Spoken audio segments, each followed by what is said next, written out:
একটা প্রশ্ন দিয়েছেন, ক্যারিয়ার এবং বিয়ের মধ্যে সম্পর্ক কি? কারণ বর্তমান সমাজে বিয়ের উপযুক্ত হওয়ার সত্ত্বেও ক্যারিয়ারের কারণে বাঁধা হয়ে দাঁড়ায়। এটা আসলে মূল কারণ, অন্যতম কারণ। আজকে যুব সমাজ জেনার মধ্যে, বেবিচারের মধ্যে, বেহায়াপনার মধ্যে, অশ্লীলতার মধ্যে থাকার পিছনে অন্যতম কারণ হচ্ছে বিয়ের বয়স হয়েছে, কিন্তু পরিবার এবং সমাজকেন্দ্রিক কিছু কালচার, কিছু কুসংস্কারের কারণে এই উপযুক্ত ছেলে, উপযুক্ত মেয়ের বিয়ে হচ্ছে না। তো বিয়ে যখন হচ্ছে না, তখন চোখ পাপের দিকে চলে যাচ্ছে। আজকে প্রেম করা সহজ, ধর্ষণ করা সহজ, জেনা করা সহজ, বিয়ে করা কি হয়ে গেছে? তাহলে হালালটা কঠিন, হারামটা সহজ হয়ে গেছে। এই বাংলাদেশে আযাব না হয়ে কোন দেশে আযাব হবে?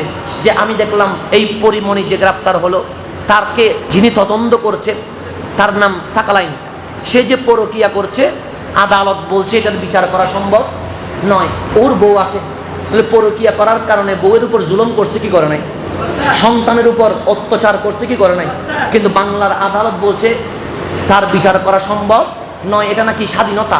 যদি বেহায়াপনা, অশ্লীলতার নাম যদি স্বাধীনতা হয়, এই দেশে আল্লাহর গজব আসতে বাধ্য। মানুষকে পরকিয়া করার অনুমোদন দিচ্ছে।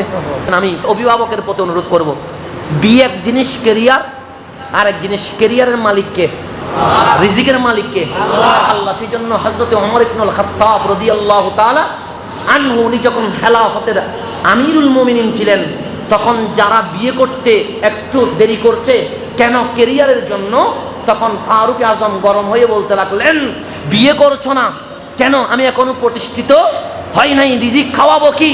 যে খাওয়ানোর দায়িত্ব তো তোমার নয়, রিজিকের দায়িত্ব কার? আল্লাহ। সুতরাং আপনি বিয়ে করলে কার রিজিক কতটুকু, এটা দিয়ে দিবেন কে? তাই বিয়ের সাথে ক্যারিয়ারের কোনো সম্পর্ক নাই। আমি প্রতিষ্ঠিত হব, এটা বিয়ের পর হওয়া যায়। কিন্তু একটা ছেলে 37 বছর যে চলে যায় একটা জবে যাইতে, 40 বছর হয়ে যায় প্রতিষ্ঠিত হইতে, তো বিয়ে করবে কখন? সন্তান মানুষ করবে কখন?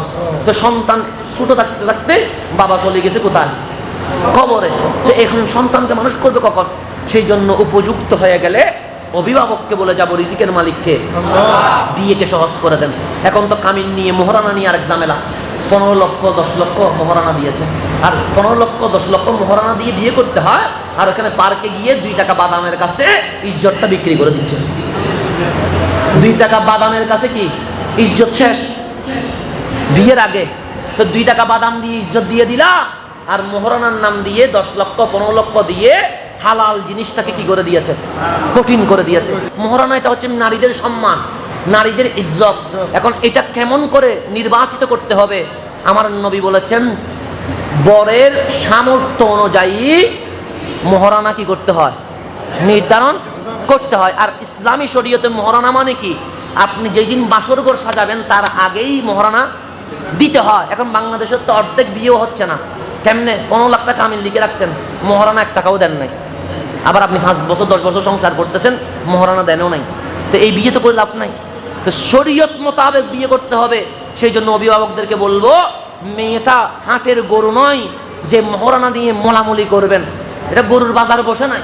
তা আপনার মেয়ে, আপনার মেয়ের ইজ্জত আছে, সুতরাং 10 লাখ 15 লাখ দরাদরি না করে, ছেলে যদি ভালো হয়, পাত্র যদি উপযুক্ত হয়, প্রয়োজনে মোহরানাটাকে কমিয়ে দেন।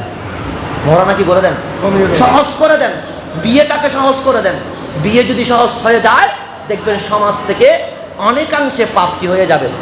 বন্ধ হয়ে যাবে। আর ছেলেদেরকে বলবো, আমার নওজওয়ান যুবকদেরকে বলবো, আপনারা নিজের ইজ্জতকে সবসময় হেফাজত করবেন। কারণ আল্লাহ আপনাকে যে ইজ্জত শক্তি দিয়েছেন, এটা অন্য কোনো নারীর জন্য নয়, আপনার স্ত্রীর জন্য।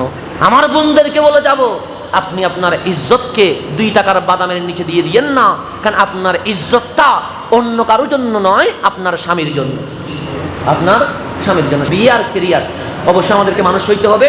তবে ক্যারিয়ারের জন্য বিয়েকে কি করা যাবে না, দেরি করা যাবে না। কারণ রিজিকের মালিক রব্বুল আলামিন।